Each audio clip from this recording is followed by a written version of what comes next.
All right, so I already made this video, but I got interrupted halfway in through, and anyway,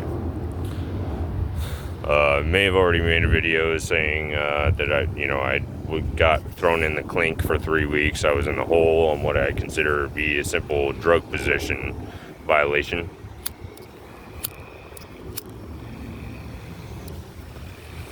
In any case, I was allegedly using drugs to get closer to my higher power. I was being told that I needed to get adjusted, is how it was being put in the messages that I was getting, to be in the right place to receive the messages that I was getting. In any case, I have no recollection of the police interaction of the arraignment or the booking process. It was just 1 minute I was in my car, and the next minute I was in this jail cell that looked like it had been staged to look like I was crazy. And I could have been acting crazy. It could have been me that made the huge mess in the cell, or or not. I don't know. Like I said, I have no recollection. From talking to one of the dudes that I was with in jail, he seems to think that I probably gave myself nicotine poison from smoking nicotine out of a water pipe, like handfuls of tobacco out of a water pipe. In any case, when I was in jail, and I was told the day before I was arrested that I was going to be arrested, and it was to bring me closer to God, to Jesus, and so we could form a more intimate, more trusting relationship. Well, when I was in jail, I ended up starting reading the Bible, like, seriously, for the first time in my life. I just kind of open up the Bible, and whatever page it landed on, that was what I was reading for the moment. And I ended up doing that constantly throughout the day, constantly. A lot of what I read was Psalms, but I read some out of the book of John, Revelations, Corinthians, basically every book out of the Bible, Exodus, all of these things. So I've got a better grasp on the Bible than I used to. Another message that I got while I was in jail was that I pretty much needed to abandon everything of my old life. In my home, which was my car, anybody and everybody I ever knew, downright to the clothes that I used to wear. I was told to basically abandon everything, that I am no longer that person, and that for me to step into my new role, I need to let go of the old person and everything to do with that old person. Now, I have a hard time being obedient when I'm afraid, or if it doesn't seem like the right thing to do. Saying goodbye to my children for forever, to my family forever, the friends that I've had and known and kind of trusted in, saying goodbye to all those people, as well as saying goodbye to my home and my wheels. I just didn't seem like God would really want me to do. It seemed like one of these things that maybe I just had a bad dream or something, I'm not sure. But what ended up happening was I got out of jail, and I still don't think I've seen any of my old friends. I haven't been able to get a hold of any of my old people, really, except for my mom and my dad. And I went and got my car out of tow. Well, I'm not sure if you can see that. I don't know. I was gifted with some information on how to electroplate shit. And that's basically when you take a piece of metal, and you connect a car battery or a generator. I was told a running car would work best. You connect one end of your metal. I was told steel would work, but like an actual human told me you want to use nickel. I'm not sure, but you take your energy source and you connect one side of your metal with positive and the other end with negative, and then you throw it in like a water source, like a natural water source, like a creek or a river or some that's got precious metals in it. And you go upstream just a little bit, and you kick up all the sediment in the bottom of the water source, and any metal that you kick up that runs through the water or runs through the electrically charged piece of metal you got, that metal will like cling to your electrically charged metal, and it's called electroplating. And I seem to remember my granddad doing this when I was like really little.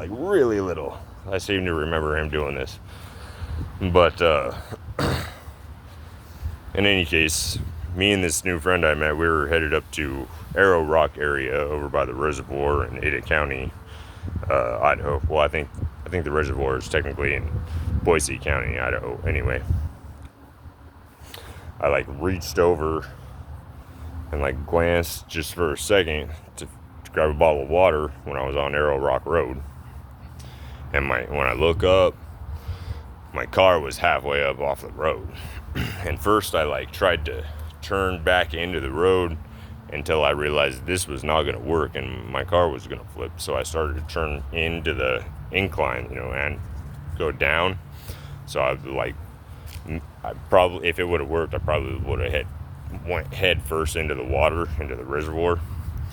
But like just as I started to turn into the incline, I think I hit it like an outcropping of rocks, I'm not sure, but my car made this really slow flip and fucking demolished the car. The tow truck guy said that it was like a 30-foot drop, and when he was trying to tow my car out of the ravine or whatever that I was in, that like he kept on trying to yank his fucking wrecker into the hole that my car was in. But my passenger that I just met that day, I guess it was his birthday. Anyway, he got out completely unscathed. I guess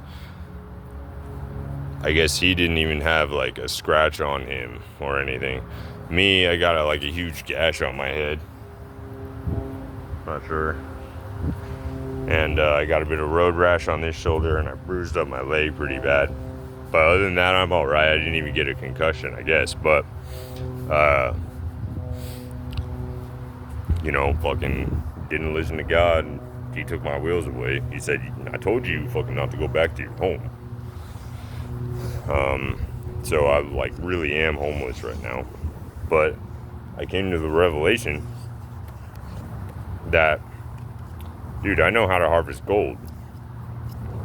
Not only do I know how to harvest gold, but I know kind of, I live in the gem state in the Treasure Valley. And like wealth, all I gotta do is fucking literally, reach down and pick it up. So the 7 years hard time in criminal college that I'm facing doesn't look all that bad anymore. If anything,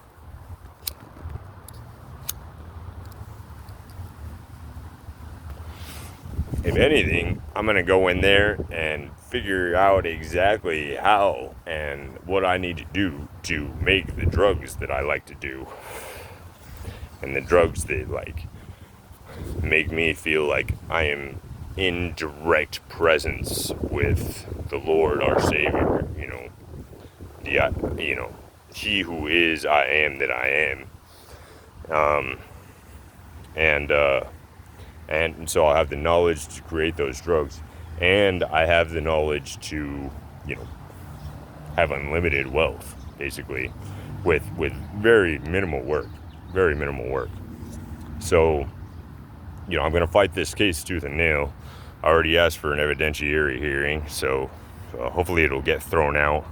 If it does get thrown out, I was wrongfully, well, even if it doesn't, I've been wrongfully incarcerated in torturous conditions.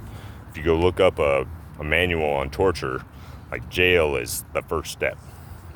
How we do jail in the current time, this is the first step in any torture manual on how to torture someone. That the next step, like chapter 2 in the torture manuals that I've read, like, they vary, but the first one that I read is like, you pop dude's eye out and then you like post it up on a position with it directed towards them, and you start flaying them alive. And like, there's seams in your skin and whatnot that if you cut along these seams in your skin, you can literally peel somebody's skin off while they're alive. They won't bleed to death. It will hurt like fuck. You can like take shit like needles and like torches to their fucking open flesh, and it's pretty gruesome shit. And anyway, when you're done doing that, you can just like put the skin back on, put some shit like Vaseline or triple antibiotic on that, and when it heals up, you can't even tell that they've been fucked with. So that's some knowledge. So that's like chapter 2, after chapter 1 being how they currently incarcerate people. In any case, for around 21 days. And with habeas corpus, that means I'll be able to sue the state for wrongful imprisonment, and they'll have to pay me for each and every day that they kept me incarcerated unlawfully. So that's what's going to happen if I get the case thrown out after or during my evidentiary hearing. Now, if it goes past my evidentiary hearing, then I'm going to fight it tooth and nail with constitutionality, because, according to the Constitution, I am secure in my person, without unreasonable search or seizure or whatnot, without any of that shit. So it means you cannot dictate or legislate what I do with my own body, especially if it's not bothering or hurting anybody else. Aside from that, the way that I was using was clearly religiously, whether it's like a IRS approved fucking religion or not, I was clearly using religiously. So I'm gonna fight it that way as well.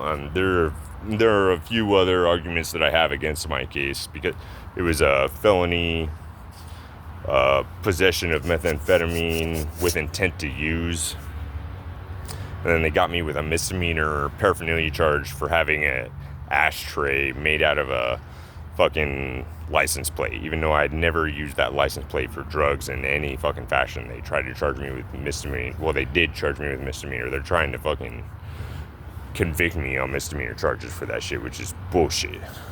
But or fight it tooth and nail that way. And if it comes down to sentencing, I'm gonna tell the judge, look, I have all this knowledge, like, you damn well better hope that I die in prison, and through all the shit that I've fucking went through, like, I don't think that's gonna happen. Because if I don't die in prison, I'm gonna have so much wealth given to me from God, just from my knowledge of like how to harvest gold and like what gems to look for in this state and all that bullshit, that like I'm gonna be a rich man, and I'm gonna have the knowledge from going to prison, criminal college, to make my own LSD, to make my own bath salt, to make my own methamphetamine, to make my own MDMA, to make my own synthetic ayahuasca, to make whatever the fuck. I'll be able to make whatever the fuck I want. I've always been kind of interested in chemists and whatnot. The only reason I haven't like gone into chemistry is because the only thing I want to do with chemistry is fucking make drugs, and that shit's illegal. I don't want to get in trouble. But at the point that I've already spent 7 years in prison, fuck, dude, I'm gonna fucking I'm gonna harvest gold and give drugs away. Like that'll be my new fucking job. And I'll make it, I will like, I will write a religious book. I will fucking create a congregation. I will go downtown and look for all the fucking druggies. Be like, come join my church.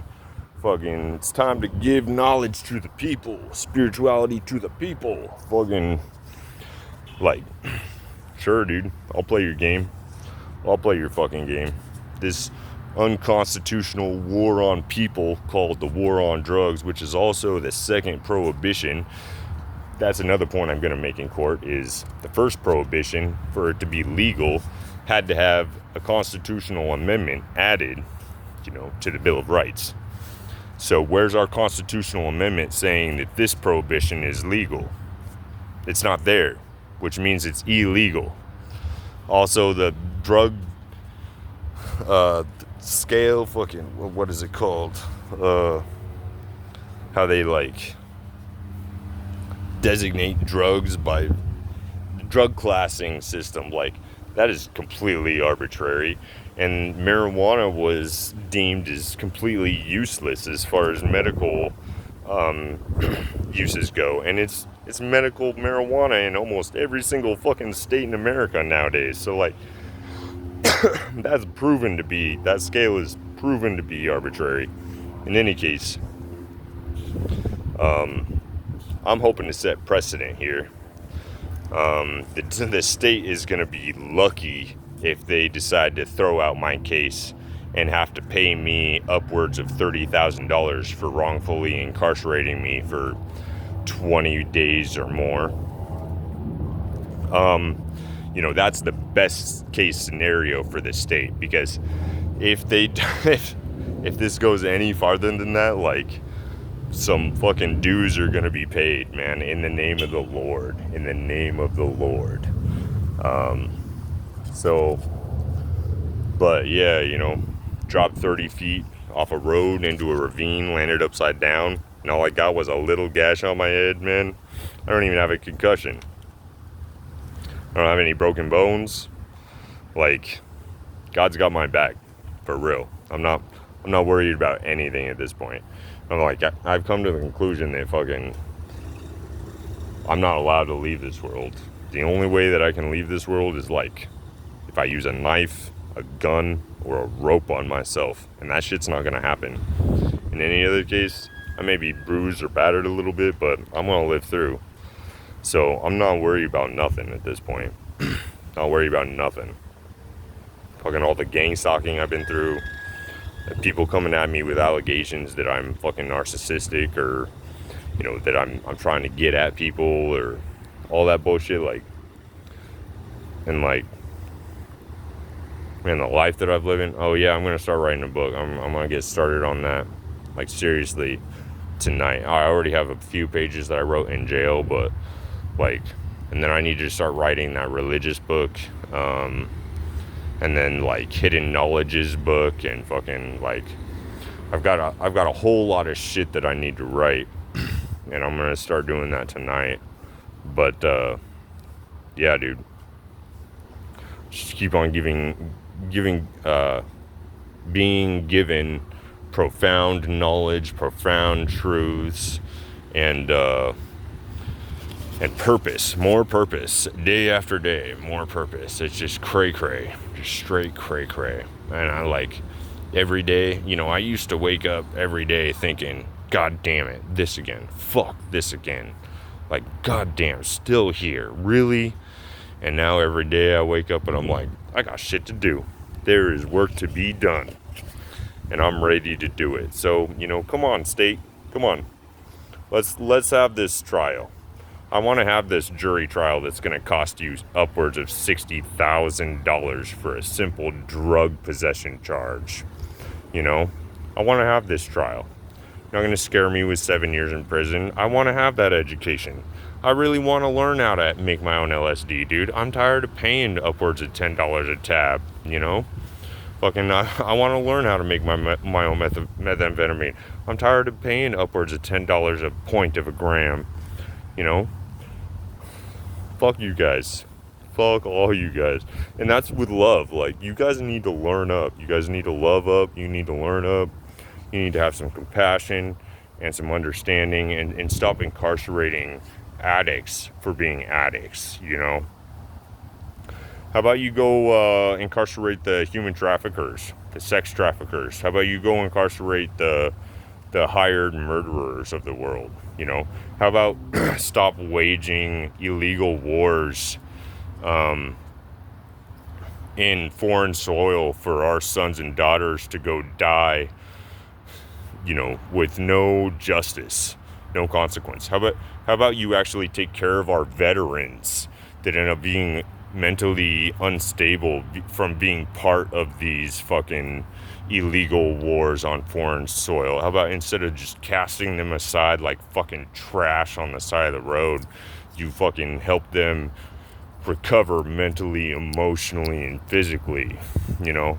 How about you fucking start doing good with love and light, instead of acting from a place of evil and darkness and creating distrust and fucking fear in our people, we the people of the earth, you know? Because we all are just people. We all have 2 eyeballs, a nose, a mouth. Well, except for those people who are disabled or been fucked up from illegal fucking wars. I'm really starting to think that, like, the only thing evil in this world are constructs of man. Not man himself, but like constructs of man, like our federal government, organized religion, you know, corporate incarceration, corporate fucking medical care. All of these things are horrible, man. Horrible things. Just created to make money off the pain, sorrow, and suffering of the common person. And it's time to stop. It's time to live in love, light, and truth, and start fighting these things. For real. For sure. For real. For real. Anyway, I didn't mean for this video to be almost 25 minutes long, but sometimes that's how it goes. Peace to all of you. I love you. Stay good. Stay walking in your truth. Stay in love, light, peace, compassion, understanding. Stop being hateful, guys. It doesn't do anybody any good. I love you. Much love to all you.